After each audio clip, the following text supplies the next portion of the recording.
ரிஷபம், வணக்கம். ரிஷப ராசி சொந்தங்களே, இன்று உங்கள் அனைவருக்கும் பணம் மற்றும் வரவுகள் வரும் நாள். இன்று நீங்கள் எதிர்பார்த்த பணம் உங்கள் கைக்கு வந்து சேரும்.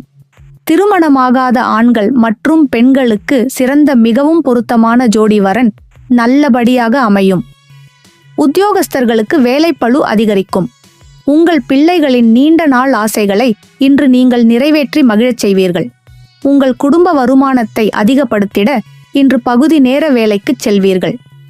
ஆண்கள் மற்றும் பெண்களுக்கு இன்று ஆடை ஆபரணங்கள் சேர்க்கை உண்டு. இன்று உங்கள் உடல் மற்றும் மனநிலை மிகவும் சிறப்பாக இருக்கும். அதிர்ஷ்ட எண் 4. அதிர்ஷ்ட நிறம் நீலம் பிரவுன். நன்றி. கீதம் தொலைக்காட்சி. ஏகாதசி யோகம், அமிர்த யோகம். நல்ல நேரம் காலை 9:30 முதல் 10:30 வரை, மாலை 1:30